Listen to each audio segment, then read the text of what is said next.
Here's the big challenge of life. You can have more than you've got because you can become more than you are. That's the challenge. And of course, the other side of the coin reads, unless you change how you are, you'll always have what you got. I have found in my experience that income does not far exceed personal development. Now, sometimes income takes a lucky jump, but sure enough, unless you grow out where it is, it'll usually come back where you are. Life has strange ways. If somebody hands you $1 million, best you become a millionaire quickly, so you get to keep the money. Otherwise, sure enough, it'll disappear. Somebody once said, if you took all the money in the world, divided it up equally among everybody, it would soon all be back in the same pockets. Incredible. Success is something you attract, not something you pursue. Success is looking for a good place to stay. So instead of going after it, you work on yourself. Personal development. See, the major question to ask on the job is not what are you getting. The major question to ask on the job is what are you becoming? See, the big question is not what am I getting paid here. The big question is what am I becoming here? Because true happiness is not contained in what you get. Happiness is contained in what you become. So that's our major subject for tonight, personal development. Of all the assignments Mr. Schoaf gave me at age 25, this was probably the most difficult. In fact, I'm still working on this one. I think it's an unending challenge to see what you can become. The next subject is called Basic Laws. And it's good to study the basics. And I call these basics primarily because they come from the Bible. Now, I'm not a theologian or a minister, and that'll be apparent. But Mr. Schoaf taught me that the Bible was a good textbook for ideas and stories and success equations, how to live the better life. I found out that was true. He also taught me that the Bible is as practical as it is spiritual, and I found out that's true. If you look at your bank account and your income and you're not happy, there are several places in the Bible to check to see what the heck's wrong so you can make the changes. And we're going to cover some of those tonight, called basics. Okay. The next subject is my favorite, setting goals. Mr. Schoaf taught me how to set goals. What a favor that was. One morning at breakfast, shortly after I met him, he said, Jim, let me see your current list of goals, and let's go over them and talk about them. He said, maybe that's the best way I can help you get a better direction started. And I said, I don't have a list. He said, well, is it out in the car or home somewhere? I said, no, sir. I don't have a list anywhere. He said, well, young man, that's where we got to start. He said, I can tell you right now, if you don't have a list of your goals with you, he said, I can guess your bank balance within a few $100s. Which he did. And that got my attention. I said, you mean my bank balance would change if I had a list of goals? He said, drastically. That day I became a willing student how to set goals. And sure enough, learning how to set goals changed my life. And I often wondered why no one had ever taught me how to set goals up until age 25. I went to high school, but if they offered it, I missed it. I went to college for a year, never heard it. I worked for Sears. Really? And to my knowledge, Sears never taught it. Right? How to set goals. So here I am, age 25, married, my family's starting, I've been to college, I'm working, and I still don't know how to set goals. But fortunately, when I was 25, I met the man who taught me how, and it revolutionized my whole life. Economically, socially, personally, it's incredible. So I want to share with you tonight what Mr. Schoaf shared with me, how to set goals. It can be a life changer. Okay. The next subject is the negative part of the seminar. Life is part negative, so we got to talk about the negative. And this subject is called diseases of attitude. Diseases of attitude. There's a lot of things that can wreck your chances to do well. We live in a rather dangerous world, so you got to be not only wise, you got to be careful. Now, attitude diseases are just as bad as physical diseases, right? High blood pressure, heart trouble. I mean, a lot of things lace your chances to do well. So you've got to be careful. And attitude diseases are deadly. I mean, they'll destroy all the good things you start. Okay? So we'll go through those attitude diseases, how to spot them, how to look for them, what they are, and the cure. And I'm a pro on these because I've had them all, so I can give you excellent advice on these. Now, the last subject we're going to consider tonight is called the day that turns your life around. The day that turns your life around. And under this subject, we're going to talk about the emotions that can change your life. Human beings are emotional creatures, and emotions are powerful for life change. Now, of course, emotions are so powerful they can go either way on you. Emotions can either build or destroy. So you really have to employ emotions properly. We call civilization the intelligent management of human emotions. If you can intelligently apply your emotions in the right direction, no telling what can happen. Could turn your life around one day would be sufficient. So we'll talk about those. Okay. Now that's a lot to cover in one evening, but we'll keep at it here and see if we can't get it all done. I'd like to have you now jot down the theme of the seminar. Every seminar should have a theme, I guess. We've got one. It's on some of our literature if you happen to notice it, but if you didn't, for your notes, here it is. The theme of the seminar goes like this: the major key to your better future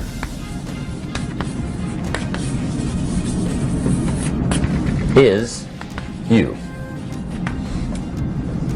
That's the theme of our seminar tonight. The major key to your better future is you. And I'd like to have you underline two words just to give it some added punch. Underline the word major and the word you,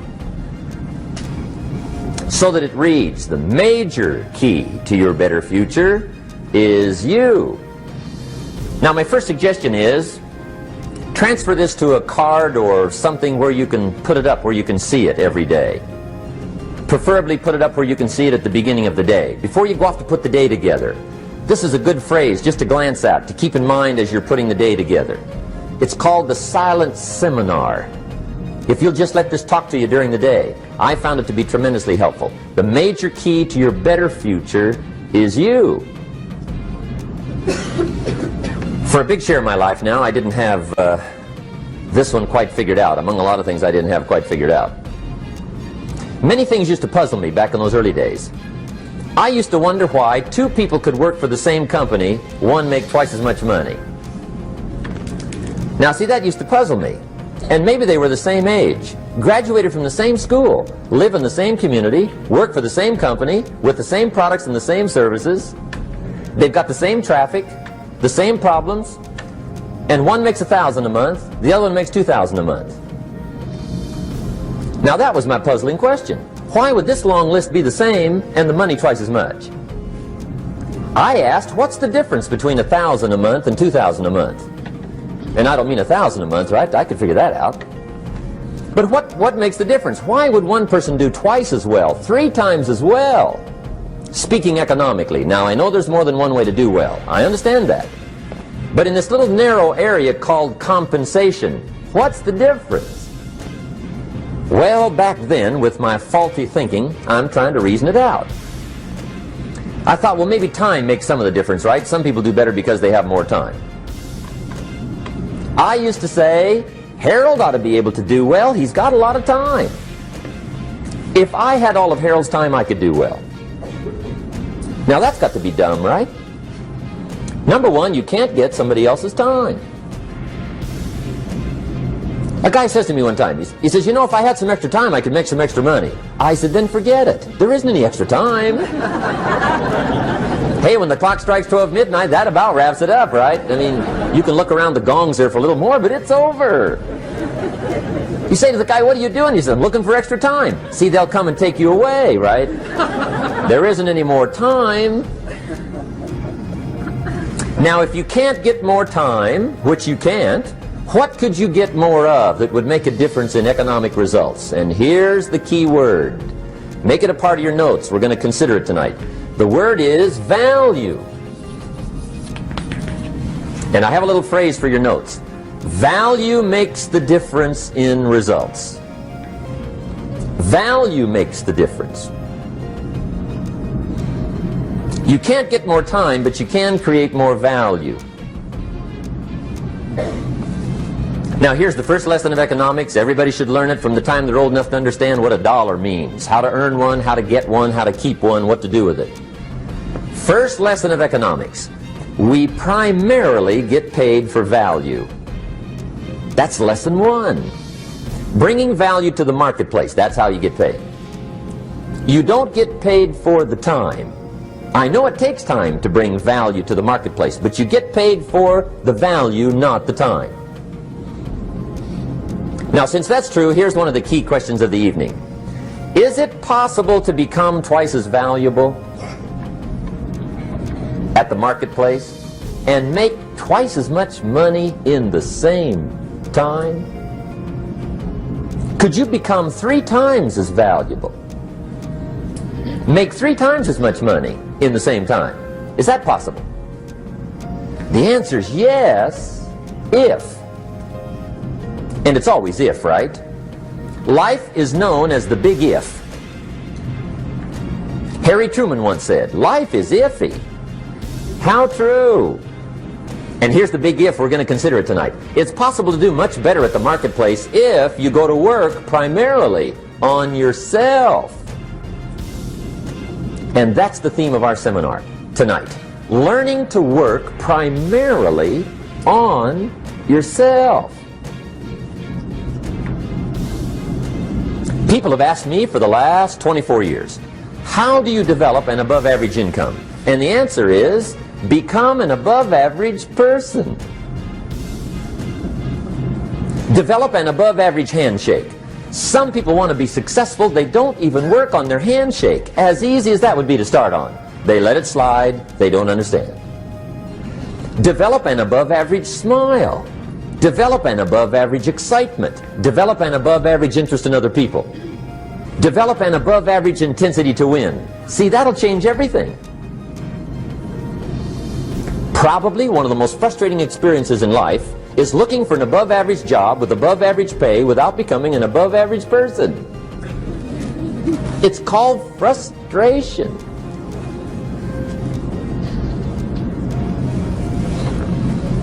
And Mr. Schoaf gave me probably the greatest clue he gave me when I first met him.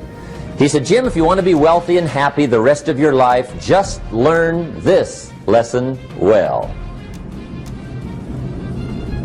He said, learn to work harder on yourself than you do on your job.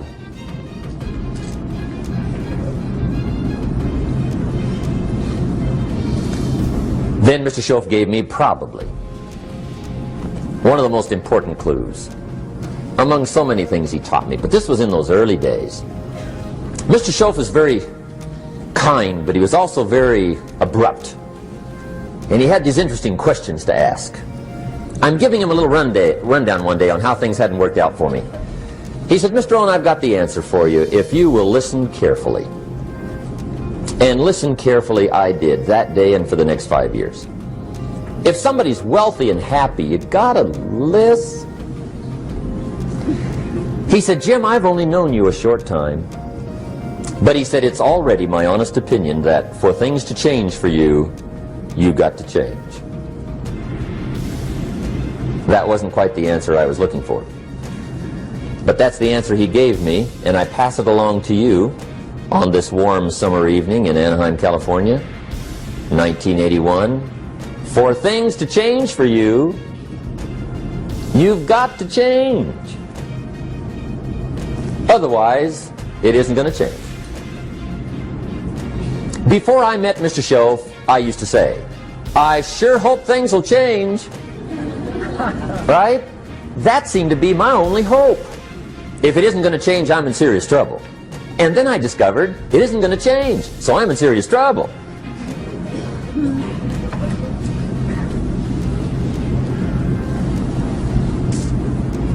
See, I can tell you what the 80s are going to be like. You have dropped into the right place. I did a seminar one time for Standard Oil executives and management in Honolulu. And we're having a conference one day on this big conference table. And one of them said to me, Mr. Rohn, you know some fairly important people halfway around the world. What do you think the 80s are going to be like? I said, gentlemen, I do know the right people. I can tell you. So they all listened very carefully. And I said, gentlemen, based on my wide experience, I can really honestly say to you, in my opinion, in the 80s, it's going to be about like it's always been. Aren't you glad you came? That's inside. I don't pass that around just everywhere. Now, of course, I said that to make a point, but I also said it because it's accurate. It's going to be about like it's always been. It isn't going to change. The tide comes in, and then what? It goes out for 6,500 years that we know of, recorded history, and probably long before that. So it is not going to change. It gets light, and then what? It turns dark. 6,500 years. See, it's not likely to change. And we're not to be startled by that. If the sun goes down, the guy says, what's happened, what's happened? It means he hasn't been here long, I guess, right? It always goes down about this time. The guy says, well, I don't like that arrangement. Well, you got to talk to somebody besides me, right? It gets light, then it turns dark. In rotation, the next season after fall is what? Winter. Pray tell, how often does winter follow fall? Every year regularly for the last 6,500 that we know of. See, it is not going to change. Now, some winters are long, and some are short, and some are hard, and some are easy, but they always come right after falls. It isn't going to change. Sometimes you can figure it out, sometimes there's no way to figure it out. Sometimes it goes well, sometimes it gets in a knot. Sometimes it sails along, sometimes it gets in reverse. See, that's not going to change. The last 6,000 years reads like this: opportunity mixed with difficulty. That's how it reads. It isn't going to change. The man says, well, if it isn't going to change, how will my life ever change? Answer, when you change. And whether I'm talking to high school kids or business executives, my message is always the same. And it goes like this: the only way it gets better for you is when you get better.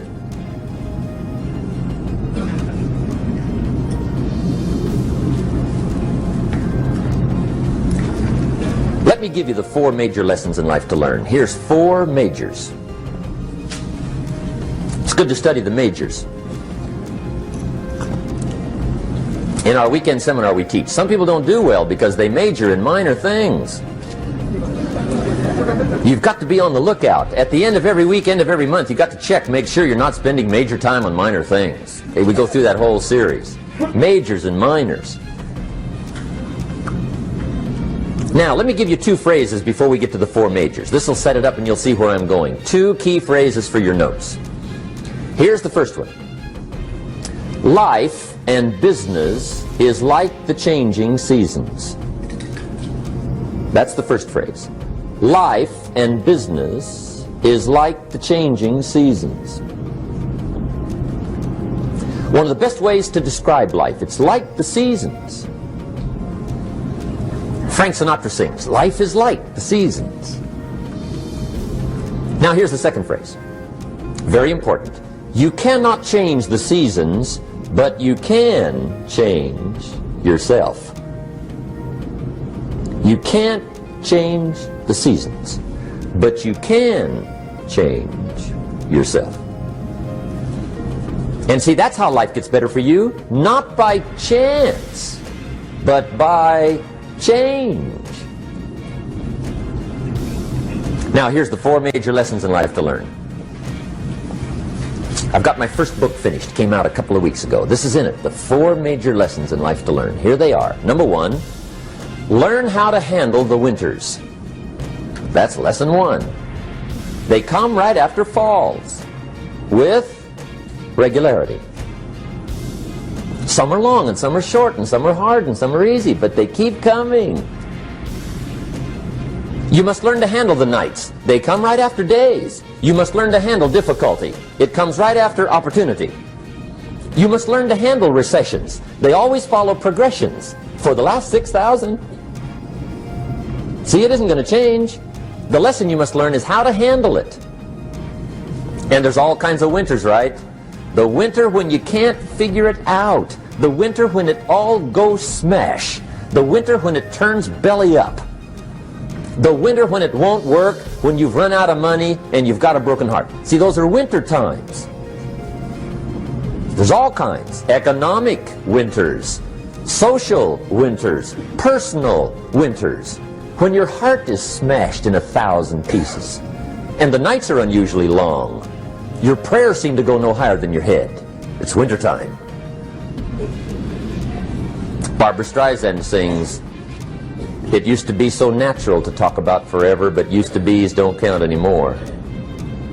They just lay on the floor till we sweep them away. You don't sing me love songs, and you don't say you need me, and you don't bring me flowers anymore." A song of winter. But see, the disappointments come. Those are normal. That's part of life. But the question is, how do you handle it? How do you handle the coming winters and the disappointments and the downtimes? Well, you can't get rid of January by tearing it off the calendar. But here's what you can do. You can get stronger, you can get wiser, and you can get better. The winters won't change, but you can. And that's how life changes for you. See, before I understood, when it was winter, I used to wish it was summer. I didn't understand. When it was hard, I used to wish it was easy. I didn't know. And then Mr. Schoaf gave me a part of his very unique philosophy when he said, "Don't wish it was easier, wish you were better." See, that triggered my whole life change. Don't wish for less problems, wish for more skills. Don't wish for less challenge, wish for more wisdom. That's the key. So that's lesson 1, learn how to handle the winters. Here's lesson 2, learn how to take advantage of the spring. That's the second one. Spring is called opportunity. And spring follows winter. What a great place for it. If you were going to put it somewhere, that'd be the place to put it, right after winter. And pray tell, how often does spring follow winter? Every year with regularity, 6,000. You can almost count on it. See, opportunity always comes. Days follow nights. Isn't that terrific? Opportunity follows difficulty. But here's what you must learn to do. Underline these 2 words in that key phrase. Take advantage. Underline those 2. You must learn to take advantage of the spring. See, just because spring rolls around is no sign you're going to look good come fall. You got to do something with it. In fact, you have to get good at one of 2 things in life. Planting in the spring or begging in the fall. Or get somebody to do it for you. See, those are about the only alternatives. Now here's what else you must do. Take advantage of the springs quickly, because there's only a few. Just a handful of springs have been handed to each of us. They don't come forever. Life is fairly brief. So you got to read every book you can get your hands on what to do with your springs while they're here. And take advantage, they soon run out. The Beatles wrote, "Life is so short." And for John Lennon, it was extra short. But life is brief. Elton John sings, "She lived her life like a candle in the wind." It's brief. So whatever you're going to do with your life, you got to get at it. Don't just let the springs pass. Here's the third major lesson in life to learn. Learn how to protect your crops all summer. You got to take care of what you start. Sure enough, as soon as you've planted your garden in the spring, the busy bugs and the noxious weeds are out to take it. And here's the next bit of truth. They will take it unless you prevent it. And that's the third major skill to learn. You've got to learn to prevent the intruder from taking all the good you start. It's one of the challenges. Here's two key phrases under number 3. First one, all good will be attacked. On this planet. Maybe not the next one we get to, but on this one, all good will be attacked. Every garden will be invaded. Not to think so is naive. And here's the second phrase. All values must be defended. Political values, social values, community values, family values, marriage values, friendship values, business values. Every garden must be tended all summer. Third major lesson. Now here's number 4. Fourth major lesson in life to learn. Learn how to reap in the fall without complaint. Learn to reap come harvest time without complaint. Take full responsibility for what happens to you. It's one of the highest forms of human maturity, accepting full responsibility. It's the day you know you've passed from childhood to adulthood, the day you accept full responsibility. And another note, learn to reap in the fall without apology. Without apology if you do well, and without complaint if you don't. That's maturity.